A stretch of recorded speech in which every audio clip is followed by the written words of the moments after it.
مساء الفل، مساء الورد، مساء العسل والياسمين على اجمل متابعين في الدنيا. يا رب دايما تكونوا في الخير وفي احسن حال دايما يا رب. ازاي اخواتي وحبايبي عاملين ايه؟ طبعا بقى رجعنا لكم بفيديو جديد وروتين جديد عند الارنب، بس النهارده الروتين بالليل، تمام، ليلي. اللهم صل وسلم وبارك عليك يا حبيبي يا رسول الله وشفيع يوم القيامه محمد صلى الله عليه وسلم. اذكروا الله الا بذكر الله تطمئن القلوب، دي اول حاجه. طبعا هنتكلم النهارده عن مشروع الارنب. ملي جمالك بحلاوه الارنب. اللهم صل وسلم وبارك عليك يا حبيبي يا رسول الله. شوفوا يا جماعه، يعني دي بابيون علشان شله، تمام. شوفوا زي الرصاصيه دي، يعني نفس الحجم. اللهم بارك يا رب، اللهم بارك. يعني هنا يعتبر البلدي زي الشنشله، زي كل حاجه، تمام. اللهم زد وبارك يا رب العالمين، تمام. ده احسن دخل يا جماعه، اللي هو بيجري ده احسن دخل، ما شاء الله، يعني بيجري ورا النوتي وبيعشرها، تمام. انت بدأت بكام المشروع يا محمد؟ هقول لكم انا بدأت بايه بالظبط. صلوا على النبي كده يا جماعه الاول، متنساش بقى تحطوا لنا بس لايك للقناه وفعلوا زر الجرس عشان يوصل لكم كله جديد، تمام. طبعا انا اول ما جبت يا جماعه جبت تلات نوتي، تمام. الاتنين اللي نصهم رصاصي، الرصاصيه دي ودي، وجبت الرصاصي خالص، تمام. وبعد كده جبت الذكر اللي هو ده الاسدي ده القطع معاك كام؟ قطع معايا يا جماعة 420 جنيه، 420 جنيه. قد كيف؟ اربع حتت قطع 420 جنيه، تمام. اللهم صل على النبي. دول اربع كده حتت، تمام. طب انت جبت بعدها ايه؟ جبت بعدها يا جماعة الذكر ده والانتاية دي، وجبت معاهم انتاية نص رصاصي في ابيض اللي هي في وشهم. جبتهم بكام يا محمد؟ جبت دول يا جماعة ب300، تمام، ب300. بسم الله ما شاء الله تبارك الرحمن. يعني برضو سعر برضو اللي هو متهاون شوية، تمام. اللهم بارك يا رب، اللهم بارك يا رب، اللهم بارك. طبعا انا عمال بس ارمي لهم شوية بشوية، انتوا فاهمين، بس هو قدامهم الاكل ما شاء الله، اللهم بارك. دي حاجة. طبعا الدجر ده يا جماعة نازل بكرة معايا سوق التلات. ان اللهم صل على النبي بيقولوا مخصي، تمام. فاحنا لسه هنشوف. طبعا احنا كل يوم يا جماعة بنبص على ودانهم وبنبص على رجليهم عشان بعد عنكم لو في جرب او في اي حاجة نلحق على طول، تمام. طبعا ده اليوم تاني يوم هنا في العشة دي. طبعا العشة اللي هناك لسه ما اتنضفتش، ولا هنا لسه اتنضف. طبعا ان شاء الله الصبح لما انزل من السوق، بعد ما اجي من السوق هلاقيهم يرجعوا. طبعا الدكر ده بيجري عز عشر ما شاء الله، اللهم بارك. شوفوا الانتاج اللي رايده دي يا جماعه، دي اللي انا جبتها مع اخواتها الاتنين دول. يعني انا جبت اول ما جبت 3 كيلو الاول، بعد كده جبت الدكر الاسود ده، بعد كده جبت بدات ان انا اجيب من السوق، تمام. اللهم زد وبارك يا رب، اللهم زد وبارك ويطرحها البركه يا رب في منا. دي يعني انسى مشروع، ومشروع مربح يا جماعه، بس عاوز صبر. ازاي يا استاذ محمد عاوز صبر؟ يعني يا جماعه ما اروحش استعجل انا اجيب ارنب، انا ربي ده انا مش عارف ايه عشان اكسب. ده الارنبه بتجيب لي 10، يبقى ال10 الولده في 10، تمام. يبقى ب10 الواحد هيموت او 2 هيموت، يبقى باقي 8. يبقى ال8 لو وقفتهم عمر شهر يبقى الواحد ب50 او ب60. يا جماعه احنا ما بنحسبلهاش في اول ما بنبدا. ليه؟ احنا بنجيبهم بنسجل كل حاجه هما بيصرفوها، تمام. بعد اول ولده بنبدا نسجل. ده كان بالنسبه لي انا، الله اعلم الناس التانية بتعمل ايه. في ناس يعني في البيوت بتجيب وبترمي وبتربي وبتقول البركه على ربنا، ربنا هو اللي بيبارك في الحاجه، تمام. فطبعا دي حاجه حلوه، ماشي. طبعا ده الدخل ده هيتغير، تمام. طب ما كده يا استاذ محمد احنا هنعمل ايه؟ هقول لكم يا جماعه، ده كده يعني حل حلو. انا اول ما بدات بده، تمام. ده اول ما بدات بده، يعني اللهم زد وبارك، تمام. فطبعا عملت لهم الاخنان دي. طبعا كده كلفوني اقول لكم اول 4 ارانب ب420، تمام. وتاني جوز ارانب اللي هما الاتنين دول قطعوا 500 جنيه. تمام.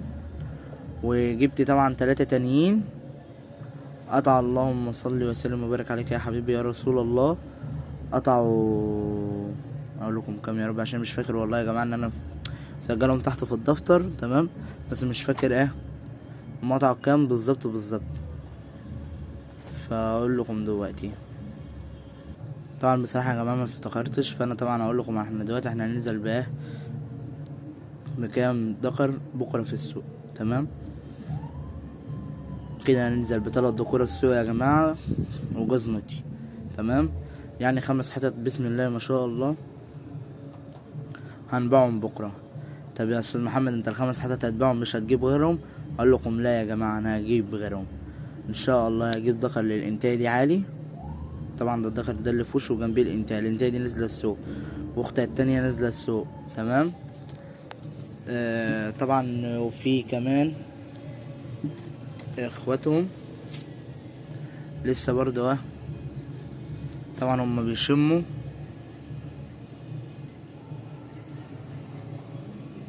طبعا هم بيشموا يا جماعه الريحه بتاع البرسيم بيجوا. طبعا انا عندي الراجل اللي بيرميله الصبح ربطه كبيره وبالليل واحد بيرميله ربطه صغيره، بياكلوا كل يوم بكام يا جماعه؟ كل يوم يا جماعه بوكلهم ب7 جنيه ونص. ايه يا استاذ محمد يا جماعه كل يوم بياكلوا ب7 جنيه ونص اقسم بالله. انا ما يسيبكم بقى من الذره وكده، لا بوكلهم فعلا ب7 جنيه ونص برسيم. تمام. طب انتوا ما بتجيب لهمش لا كزب؟ بقول لكم يا جماعه انا هجيب لهم كزب، بس الكزب اللي هو حاليا عند الناس اللي جنبي ومضروب اللي هو يا جماعه معمول من التراب مطرب كده، تحس ان هو رمله ومضاف عليها لون ومتقطع بالظبط زي العلفه. تمام. طبعا يا الدكر ده لو كده ممكن هنبيعه ذبيح. طبعا الدكر ده وفي دكر هنا والدكر البني ده. طبعا ال3 دول نازلين يا جماعه هينزلوا ما شاء الله اللهم بارك، يعني هيتباعوا هما وجوز النوتي. تمام. وفي واحد واخد 3 نوتي جوز نوتي بدكر، هيبقى باقي معايا يا جماعه جوز دكوره. تمام. جوز دكوره دي حاجه. طبعا يا جماعه انتوا زي ما انتوا شايفين بكره ان شاء الله بعد ما انزل من السوق، الله اعلم اذا كنت اعرف اصور بكره ولا لا في السوق واعرف اتعامل مع الناس. شايفين يا جماعه الدكر قاعد عامل ازاي؟ قاعد مستقنيس خالص ولا همه اي حاجه يا جماعه. اللهم زد وبارك يا رب العالمين. عايزين كده يا جماعه اللايك الحلو، كومنت الجميل.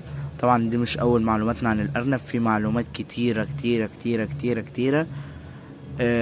احنا طبعا انا فضيت يا جماعه بعت الطيور كلها لاجل الارنب. تمام. طب بعت ليه يا جماعه لاجل الارنب؟ انا بعت لاجل الارنب ان انا اصلا يا جماعه ما بحبش.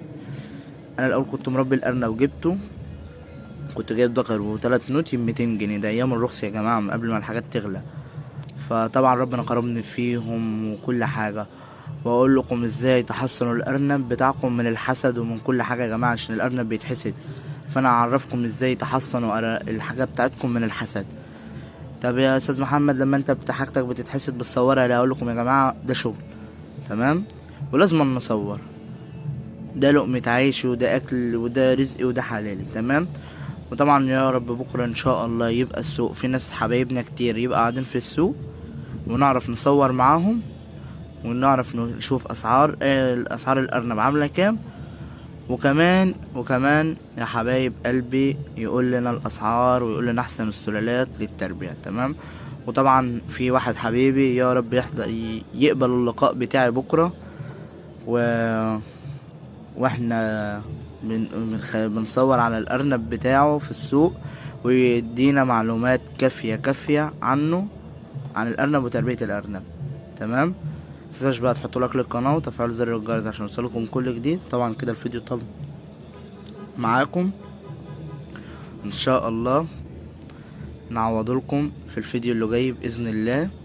انتظرونا، الجديد شديد يا جماعه مع ارانب المحمدي. انتظرونا يا جماعه في منر جديد مع ارانب المحمدي، مزارع ارانب المحمدي. واستودعكم الله الذي لا تضيع ودائعه. السلام عليكم ورحمه الله وبركاته. تزاوج جوز الذكورة يا جماعه، ده الجوز ذكورة يا جماعه. شوف بيعملوا ايه. ده يا جماعة اكبر غلط ان انتوا تربوا ذكورة ارنب مع بعض. هو كده يا جماعة بيجري ورا الانتاية. طبعا ان شاء الله يعشرها، يا رب يعشرها. طبعا زي ما انتوا شايفين.